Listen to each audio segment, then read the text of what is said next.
अभी ऐसा हो गया है कि एक ऐसी खबर आ रही है कि कांग्रेस, राष्ट्रवादी और उबाठा मतलब उद्धव बाला साहेब ठाकरे, इनका एक ऐसा चल रहा है कि महाराष्ट्र के जो मुस्लिम हैं वो कांग्रेस और राष्ट्रवादी के साथ शरद पवार के हैं, मगर कैसे है ना, धीरे धीरे शिवसेना के एक हिंदुत्व जो है वो सॉफ्ट होता जा रहा है, मगर उसमें जो जोशीलापन था वो कम हो रहा है, विगर जो था वो कम हो रहा है।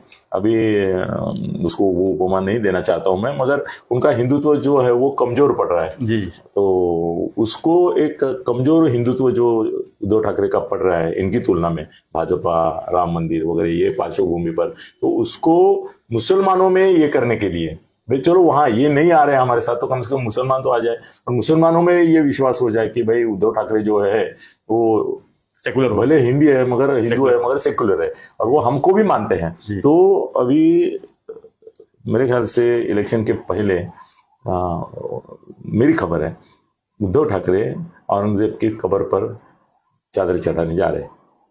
बहुत बड़ा हलचल होगा महाराष्ट्र में कि उद्धव ठाकरे का मजार पर जाके औरंगजेब के ये करना। उसके लिए उन्होंने तथ्य भी बनाया है कि औरंगजेब एक प्रशासक कैसे था, ये था वो था, सब चल रहा है उनका। फिर उनका भी नाम चेंज कर देंगे सब, हमारे भी बस लोग उद्धवदीन कर देंगे जैसे जीतुद्दीन है वैसे नहीं, लोग क्या है ना, वो अभी औरंगजेब हिंदुओं के खिलाफ नहीं था ऐसा एक नैरेटिव सेट करने लगे हैं। अच्छा, हाँ, कि हिंदुओं के खिलाफ नहीं था, वो मुस्लिम का खाली प्रचार करता था।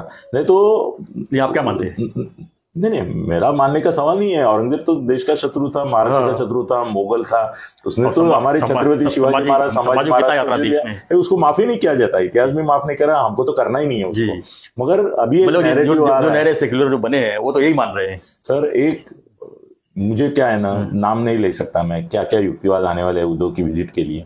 उसमें ये है कि औरंगजेब अगर इतना अन्यायी अत्याचारी होता तो उसके 40 साल, सर आपको आश्चर्य होगा महाराष्ट्र में कितने साल रहा औरंगजेब मालूम है आपको? 40 साल। 40 साल क्यों? क्योंकि उसके परंपरा में मुगलों ने एक दूसरे को मारा, भाई ने भाई को मारा, भाई ने बाप को मारा, मतलब बेटे ने बाप को मारा, ये परंपरा है उनकी।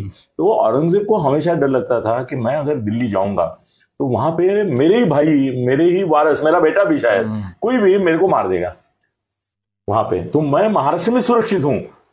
अच्छा, राजधानी दिल्ली में नहीं हूं। घर के सर आदमी कोई निकलता है, घर के बाहर रहता है तो वापिस जाता है कि नहीं घर? तो 40 साल नहीं गया ना। बोलने के लिए हम बोल सकते हैं कि भाई संभाजी महाराज और इनके शिवाजी महाराज का झगड़ा था, उस संघर्ष में वो रहा, नहीं ऐसा नहीं है। संभाजी महाराज के जाने के बाद भी वो महाराष्ट्र में रहा, महाराष्ट्र में ही रहा, क्योंकि उसको डर था दिल्ली में मारेंगे, तो इसीलिए उसकी मजार औरंगाबाद में आ गई ना जी, उसका मतलब वही खत्म हुआ, वो मृत्यु हो गई वहां पे। तो अभी ऐसा है कि सेक्युलरिज्म दिखाने के लिए जा रहे, तो हाँ, उद्धव का नैरेटिव जो आ रहा है, जो आएगा अभी धीरे धीरे आपको सामना में दिखाई देगा वो, कि अगर वो इतना अत्याचारी था तो महाराष्ट्र में हिंदुओं की संख्या उसके जमाने में, काल में कितनी कम हुई? नहीं हुई। उसने मंदिर तोड़े जी, सच है। उसने जबरदस्ती कितने हिंदुओं को मुसलमान बनाया, जनेऊ काट के, ब्राह्मणों को जनेऊ काटा। हाँ नहीं, वो पुजारी वगैरह थे, वो छोड़ो, मगर अगर 100 लोग हैं महाराष्ट्र में हिंदू, तो उनमें से शायद ही 1 या 2 लोगों का ही धर्मांतरण उसने किया होगा। अच्छा, 98 लोगों का नहीं किया। महाराष्ट्र ही रहा, महाराष्ट्र हिंदू ही रहा।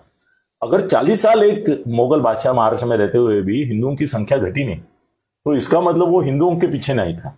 जैसे शिवाजी महाराज की जब ख्याति बताते हैं तो लोग बोलते हैं कि उनके सैन्य में मुसलमान भी थे और उनके नाम के ये देते, वैसे इनके सभी सरदार औरंगजेब के या तो राजपूत थे, हाँ थे ना, वो हिंदू ही थे सर। सभी महाराज जो है, मुगल बादशाह है, हर एक की माँ हिंदू ही थी। एक भी मुगल बादशाह ऐसा नहीं कि जिसकी सगी माँ, जिससे वो जन्मा है, वो मुसलमान है।